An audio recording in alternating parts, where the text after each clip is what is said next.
여호와여, 다윗을 위하여 그의 모든 겸손을 기억하소서.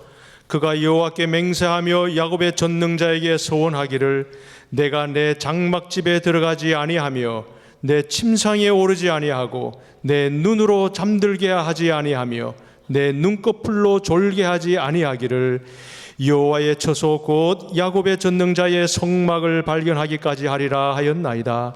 우리가 그것이 에버라드에 있다 함을 들었더니 나무 밭에서 찾았도다. 우리가 그의 계신 곳으로 들어가서 그의 발등상 앞에서 엎드려 예배하리로다. 여호와여, 일어나사 주의 권능의 개와 함께 평안한 곳으로 들어가소서. 아멘. 그래서 다윗의 겸손, 겸손합시다 이러고 기도하면 되는 거예요. 근데 여러분, 성경에서 겸손이란 건 뭐냐? 나대지 않고 자기를 쓱 낮추고 남을 높이는 게 겸손이래요.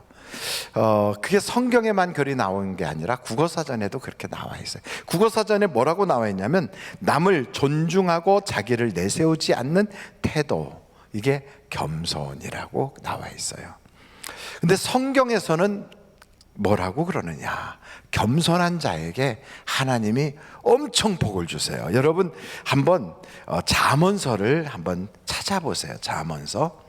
잠언서를 찾아보시면 잠언서 한번 22장 4절이에요. 잠언서 22장 4절 한번 같이 읽어보실까요? 시작. 겸손과 여호와를 경외함의 보상은 재물과 영광과 생명이니라. 그러니까 겸손하면 이 세 가지를 받아요. 뭐라고요? 첫째, 재물. 두 번째, 영광. 세 번째, 생명. 그러니까 겸손하면 하나님께서 돈이 되게 해주세요. 돈이 모아져요. 직장에서도 인사성 바르고 사람이 참 겸손하면 사람들이 끌어줘요. 그리고 자꾸 막 자기가 나서려고 그러면 옆에서 끌어내리는데 겸손한 사람은 서로 끌어주고 밀어줘요. 세상도 그래요. 그래서 겸손이라는 것이 굉장히 좋아요. 여러분, 인사성만 밝아도 세상의 사람들이 성공할 수 있어요. 그래서 옆에 사람들한테 인사 한번 하겠어요. 다 같이 시작. 복 많이 받으세요.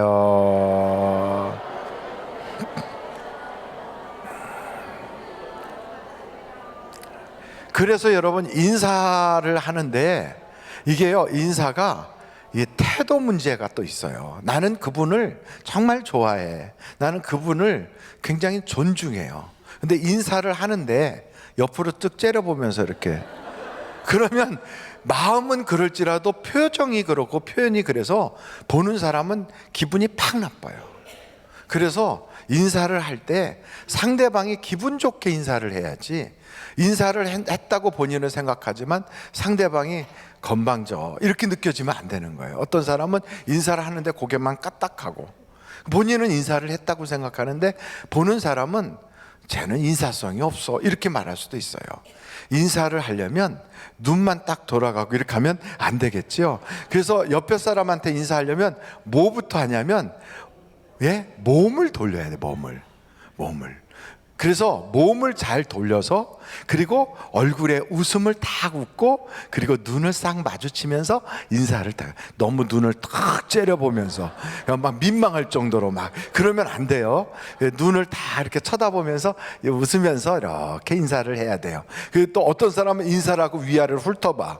그러면 기분이 안 좋아요. 그러니까 우리의 눈가짐이 이게 참 고정시켜야 돼. 눈이 이렇게 왔다리 갔다리 하고 막 위아래로 훑어보고 이렇게 눈동자가 빙빙 돌아다니면 그러면 안 좋아요, 보기가. 그게 한국 문화예요.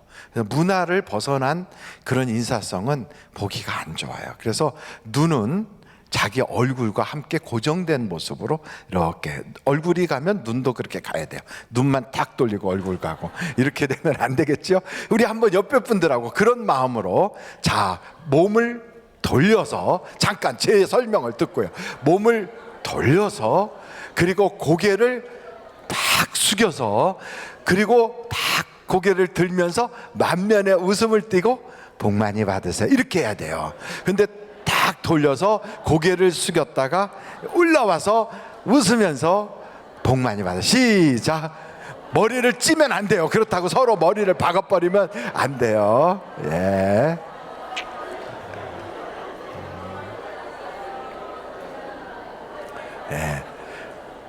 예, 정말 멋있어요. 여러분, 인사만 잘해도 복을 받아요. 인사만 잘해도. 우리 한국 썩 옛날에 막 웃으면 복이 와요 하는 그 코미디에도 웃으면 복이 온대잖아요. 잘 웃기만 해도. 근데 장례식장 가서 웃는다든지, 남이 지금 야단 맞고 왔는데 웃는다든지, 분위기를 보면서 웃어야지, 때도 시도 없이 막 웃어대면 비웃는 것 같이 여겨져요. 그래서 웃는 것도 남들이 성경에 보니까 이렇게 돼 있어요. 우는 자와 함께 울고 웃는 자와 함께 웃어라 그래. 그게 참 중요해요. 근데 웃는 자와 함께 웃기는 쉽지 않아요. 나의 라이벌인 그 친구가 너무 좋아서 웃어. 그때 같이 웃어줄 수 있을까요? 기분이 팍 나쁠 수도 있어요. 근데 우는 자와는 울어줄 수 있어요. 이유도 없이 남의 장례식에 갔는데 자기 집 장례식처럼 막 우는 사람이 있어. 눈물이 뚝뚝 떨어지고. 그 울기는 쉬워요. 그런데 웃는 거는 참 어려워요. 근데 여러분, 배가 아파도 일단 웃어야 돼요. 그리고 무조건 잘 됐다고 막 축하해 줘야 돼요. 축하해 줄 때 목소리 떨리면서 하지 말고 진짜로 막 축하를 해줘야 돼요. 막 할렐루야. 그래서 인사성만 좋아도 복을 받아요. 인사만 잘해도 겸손하다고 평을 들어요. 그리고 될 수 있으면 말을 하지 말고 추임새만 집어넣으면 사람 좋다는 이야기 들어요.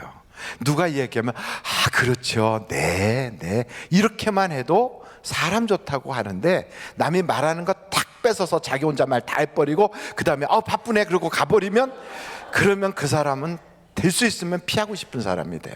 그러니까 무조건 말을 하지 말고요. 강아지가 왜 사랑받는 줄 아십니까?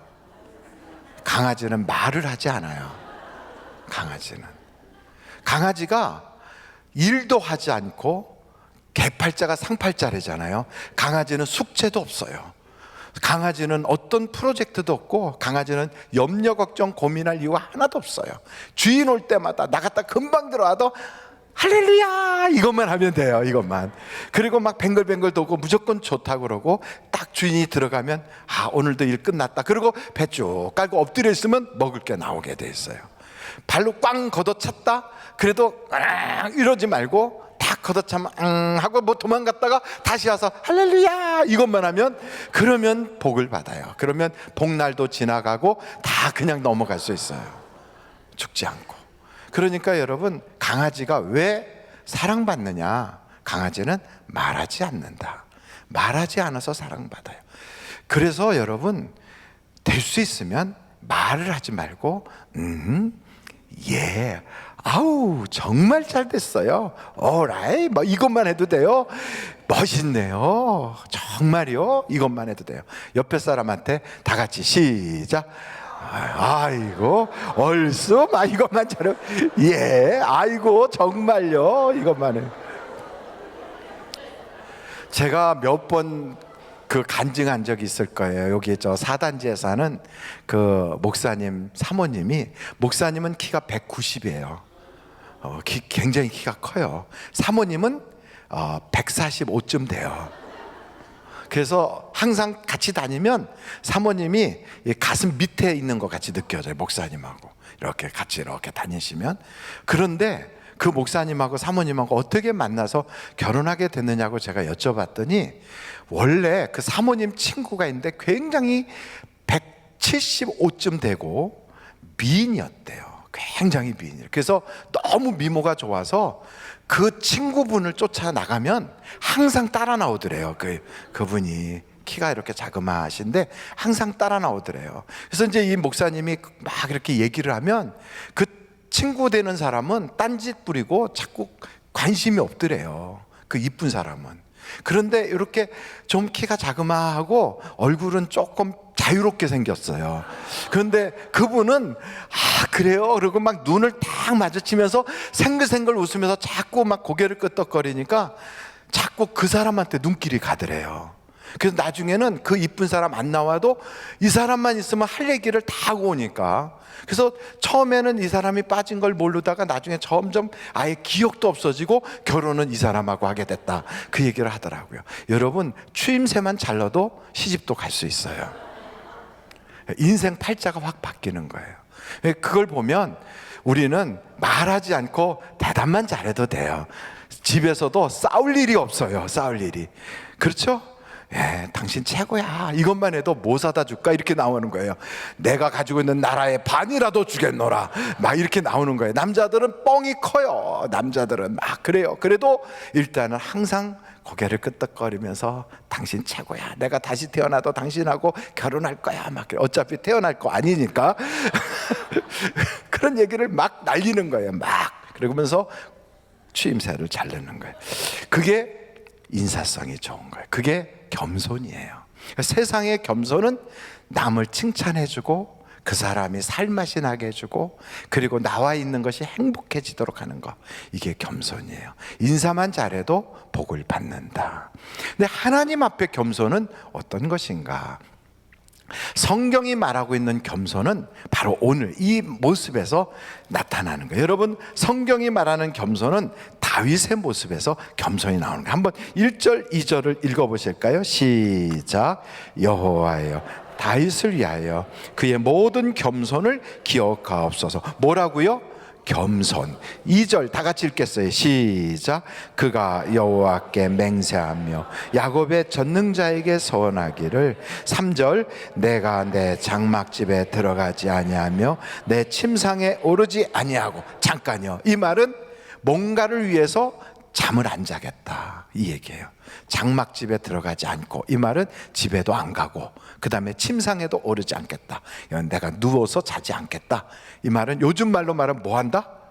철야한다, 철야기도 하겠다, 이 말이에요. 계속해서 같이 4절 또 읽어볼까요? 시작. 내 눈으로 잠들게 하지, 내 눈꺼풀로 졸게 하지 아니하기를. 왜 이렇게 잠도 안 자고 이러는가? 여러분, 사람이 잠을 안 자면 굶는 것보다 더 힘들어요. 금식 기도는 40일도 하잖아요. 목사님들 또 기도하는 분들 물 마시면서 40일도 금식을 해요. 그런데 잠을 안 자는 건 3일을 못 가요. 3일을 못 넘겨요. 그러니까 잠을 안 자면 사람이 완전히 정신분열이 생기고 미쳐요. 그래서 잠을 안 재우면, 그러면은 그냥 막 고문 중에 제일 무서운 고문이랬잖아요. 바로 이런 고문을 당할지라도 잠 안 자겠다는 거예요. 왜? 5절 시작. 여호와의 처소 곧 야곱의 전능자의 성막을 발견하기까지 하리라 하였나이다. 이제 한번 저를 보세요. 저를 볼 때는 딱 이렇게 째려보지 말고 어떻게 하자고요? 이렇게 고개를 들고 웃으면서 쳐다보는 거예요. 그것을 세상 말로 꽃 본 듯이 봐주시면 돼요. 여러분 보십시오. 다윗의 그 겸손이 뭐냐? 성막을 발견하기까지 내가 잠을 안 자겠다 그랬어요. 그 성막은 모세 때 하나님이 성막을 만들게 한 거예요. 그리고 그 성막 안에는 법궤를 갖다 놓은 거예요. 그래서 그 성막은 모세 때는 엄청 화려하게 만들었는데 다윗 시대가 됐을 때는 이미 몇 년이 지났냐면 약 300년이 지났어요. 몇 년이 지났다고요? 300년. 한번 생각해 보세요. 천막 또 가죽 뭐 이런 걸 다 덧대 가지고 만든 그런, 요즘으로 말하면 고급 텐트예요. 그 고급 텐트가 아주 두껍게 잘 만들었어요. 그래서 만든 당시 초기에는 굉장히 괜찮았다고요. 그런데 1년, 2년, 3년, 나중에는 10년, 100년, 300년이 지났어요. 그럼 여러분 300년이 지난 천막은 어떻게 됐을까요? 만지면 다 부서져 버려요. 그렇죠? 그거는 쓸 수가 있어요, 없어요? 없어요. 못 써요. 이것은 그냥 부서지는 폐품이고 쓰레기예요. 그래서 모세 때는 하나님이 만들라 해서 잘 만들어 놨는데 이스라엘 사람들이 약속의 땅에 들어가고 그리고 그곳에서 이제는 나라가 이루어지고 나서 그 성막이라고 했던 그 천막은 너무 오래된 것이라 더 이상 사람들이 관심 밖이에요. 다 부서져. 그리고 그것을 어디다 뒀는지도 몰라. 잊어버렸어요. 왜요? 전쟁이 너무 많았거든. 피난 다니기 바빴거든요. 그래서 잃어버린 거예요. 그래서 그거를 방치했어요. 근데 이 다윗은 그걸 찾아야 되겠다는 거예요. 그걸 300년 전에 있었던 모세의 성막을. 쓸모가 없어요. 그런데 그걸 찾아야 되겠대요. 왜 그럴까요? 왜 그걸 찾으려고 그랬을까요?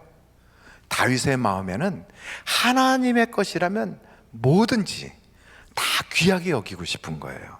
그게 너무 낡아서 쓸모가 없어도 그것을 갖다 놓고 그것을 박물관에다 집어넣다 할지라도 하나님 것이기 때문에 귀하게 보관하고 싶었던 거예요. 그래서 그것을 찾는 거예요. 요즘으로 말하면 바로 이거와 같아요. 우리가 예수를 처음 믿었어요. 그때 하나님께서 우리에게 주신 은혜가 있을 거예요. 그것을 우리는 뭐라고 표현하냐면 첫사랑. 그렇죠? 첫사랑 하면 누구를 생각합니까? 그때 그 남자? 그때 그 여자? 딴따란 딴따다 딴따란 딴따다 딴따란 딴따다다 어느 날 여고 시절 바로 그때 그 남자, 그 차 안에서 오갈 때 그 까까머리, 그 첫사랑을 생각하는 게 아니라 교회 가서 기도하다가 하나님이 주셨던 그 처음 받았던 은혜, 이걸 첫사랑이라고 그래요. 근데 이것을 우리가 교회 생활을 오래 하다 보면 사람 때문에 상처받고 교회 생활에 지치고 또 오랜 세월이 지나다 보니까 첫사랑이 가물가물해졌어. 그래서 이제 더 이상 그 첫사랑에 대한 생각을 잊어버렸어요. 그럴 때 성경은 뭐라고 표현하냐면, 여러분 요한계시록 한번 찾아보실까요? 요한계시록 2장이에요. 4절로 5절. 4절로 5절. 같이 한번 읽어보겠습니다. 시작. 그러나 너를 책망할 것이 있나니 너희 처음 사랑을 버렸느니라. 그러므로 어디에서 떨어졌는지를 생각하고 회개하여 처음 행위를 가지라. 만일 그리하지 아니하고 회개하지 아니하면 내가 내게 가서 내 촛대를 그 자리에서 옮기리라. 교회도 똑같아요. 교회도 하늘 비전교회가 처음 개척될 때에 그 순전한 마음이 있을 거예요. 개척될 당시에 한국 땅에 수많은 교회가 있음에도 불구하고 그 당시에 개척 멤버들과 원로 목사님이 교회를 시작했다고요. 그때 그 뜨거운 마음, 그 마음이 담겨져서 그것이 이렇게 옮겨서 마침내 오늘 여기까지 우리 교회가 오지 않았습니까? 그렇다면 우리 교회가 잊지 말아야 될 건 항상 뭘 잊지 말아야 할까요? 우리 교회가 왜 이 땅에 또 세워졌는지, 그걸 잊지 말아야 돼요. 근데 그 모든 마음은 어떤 개인의 마음 속에서 세워진 것이 아니라 사실은 성경에 있는 말씀을 이루기 위해서 세운 거거든요. 성경에 있는 말씀을. 그래서 하늘비전교회를 처음에 딱 세울 때 다른 게 아니에요. 교회가 있고 여기 교회가 있고 교회가 많이 있지만 성경에 있는 말씀, 그 말씀을 이루려고 세운 거예요. 그래, 예루살렘과 온 유다와 사마리아와 땅끝까지 이르러 내 증인이 되라.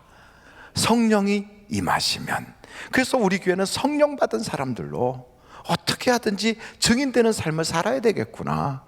그래서 사회에 나가서는 선교사로, 가정에서는 목회자로, 교회에서는 바로 예배를 드리는 제사장으로, 그렇게 봉사자로 살아야 되겠다.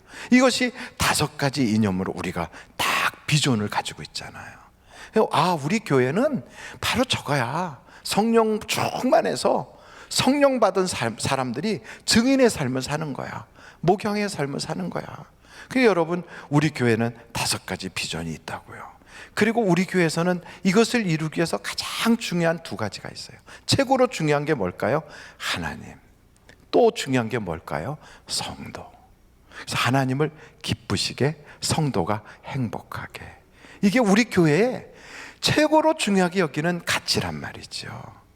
이해가 되십니까? 그래서 하나님이 기뻐하는 일이란 무엇이든지 하는 거예요. 성도들이 행복할 일이라면 무엇이든지 아끼지 않는 거예요.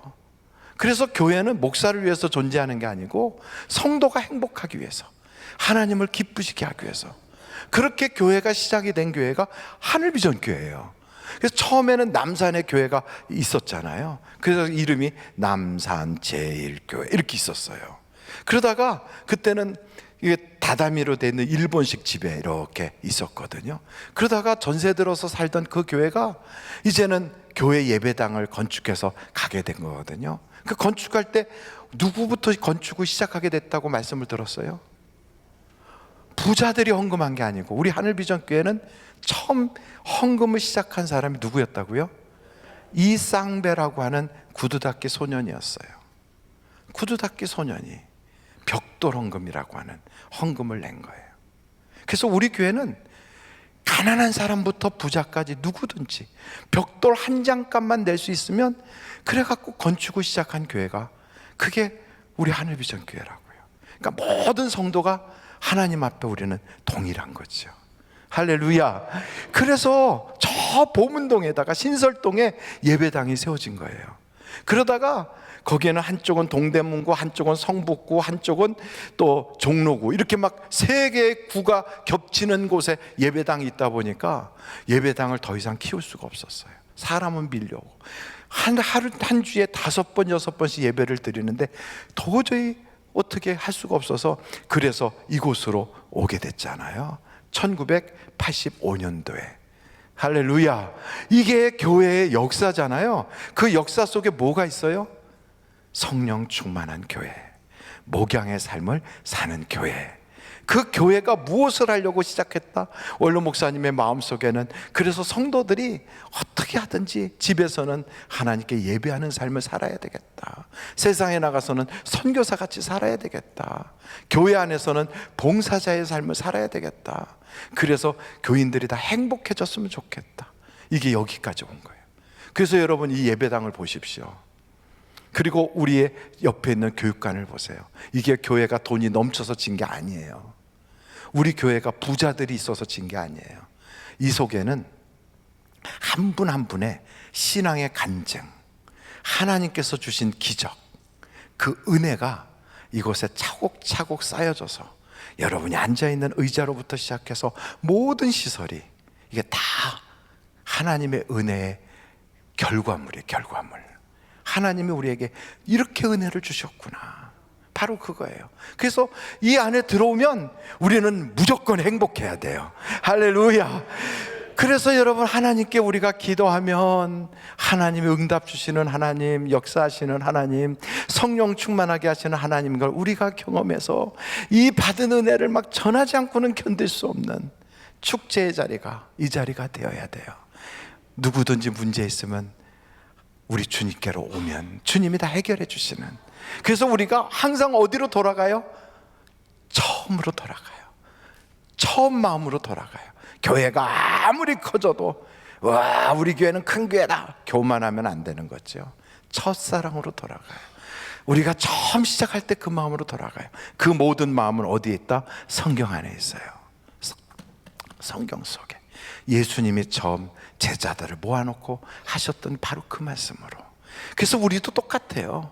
여러분, 우리가 받았던 그 은혜 혹시 잊어버렸으면, 혹시 우리가 받았던 그 은혜가 너무 오래돼서 막막해졌으면 오늘 기도하면서 회복해야 될 줄로 믿습니다.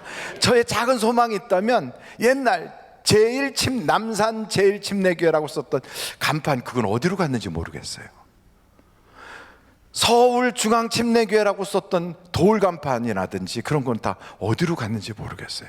현리기도원이라고 썼던 이렇게 된 돌덩어리는 그건 누가 보관했는지 모르겠어요. 혹시 집에 그게 있거든 다 가져오세요. 다 가져. 교회에 다 와서 역사관이라도 하나 만들어서 거기다 놓고 인쇄물, 또 사진, 그 당시에 있었던 것들을 다 모아서 우리가 우리의 후대들까지, 우리 교회는 이렇게 된 거예요. 이 교회가 어떤 한 사람에 의해서 세워진 게 아니라 모든 성도들의 기도와 눈물과 헌신에 의해서 오늘 여기까지 온 거예요. 이것을 우리가 다 보여줄 수 있도록 그걸 이렇게 한번 남겨야 되지 않겠어요? 여러분, 우리 교회는 이 시설이 1985년도에 지은 건물이라 그렇게 막 삐깜번쩍하거나 아니면 요즘 현대식으로 쫙 멋있는 그런 건물이 아니에요. 그래도 손때 묻은 이 교회 예배당은 하나님의 은혜가 붙어 있고 수많은 성도들의 눈물의 기도에 주신 하나님의 응답이 있는 거예요. 여러분이 앉아있는 그 의자에도 감사한 성도들의 그 감사가 거기에 배어 있는 거예요. 그 자리에서 우리가 기적이 있는 그 자리에서 우리가 기도하는 거예요. 그러니 이 자리에는 기도가 쌓였잖아요. 하나님은 오늘도 역사하신다. 한번 두 주먹 딱 쥐고 하나님은 오늘도 역사하신다. 이거를 우리가 회복하는 거예요. 그래서 여러분, 이 자리는 기도의 응답을 받은 수많은 사람들이 간증이 있는 거예요. 그래서 그 간증이 뭐 신문으로도 남아있고 우리의 간증집이나 간증자들이 나와서 한 것도 있지만 이 자리에서 울리고 끝난 게 아니라 그분들이 내신 감사한건과 간증이 모아져서 오늘 이렇게 시설물로 다 있는 거예요. 그래서 그림만 해도요, 저 그림도 한 3개월 걸려서 그렸어요. 그분들이 밤새워서 그린 적도 있어요. 얼마나 많은 분들이 수고를 했겠어요. 참 감사하잖아요. 그 양들이 53마리라고 제가 그랬지요. 53주년을 기념해서 저걸 대형으로 그린 거거든요. 이게 얼마나 아름다워. 수고한 분들을 위해서 박수 한번 보내드릴까요? 그러니까 여러분, 우리는 기적이 있는 그 자리에 하나님의 간증이 묻어져 있는 그 공간에서 오늘도 기도하면 역사가 일어납니다. 그러므로 내가 잊어버렸던 감격, 어떤 감격? 찬양의 감격. 내가 잊어버렸던 기도의 능력, 바로 그것이 첫사랑이거든요. 내가 잊어버렸던 하나님에 대한 뜨거운 열정, 내가 놓쳤던 그 예배에 대한 갈망, 언젠가는 바쁘다 보니까 잊어버렸어. 언젠가는 내가 너무 세월이 오래 지나다 보니까 그때 정말 주님에 대한 뜨거운 사랑을 잊어버렸어. 그렇다면 여러분, 성경에 오늘 뭐라 그래요? 처음 사랑을 회복하래요. 처음 사랑을. 이게 굉장히 중요해요. 목사도 처음 목사로 안수받을 때 그때의 그 감격으로 눈물 뻥뻥 흘리면서 나 같은 걸 목사로 써주다니 이러면서 울었던 바로 그때로, 우리가 처음 예수님을 만날 때 그때 그 감격으로 다시 돌아가야 돼요. 우리는요, 항상 그 자리에 다시 서야 돼요. 그래서 거기서부터 주님을 다시 발견해야 돼요. 비록 내가 그동안에 지쳤어도 힘들었어도 하나님은요, 지금도 살아계세요. 그래서 오늘 바로 이 자리로 여러분을 불러주셨어요. 오늘도 직장에서 힘들었습니까? 사업장에서 어려웠습니까?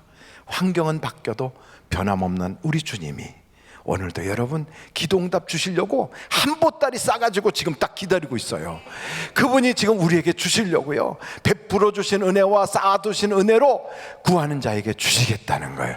여러분, 기도가 잘 안 되거든 소리라도 쳐요. 예수님, 예수님이라고.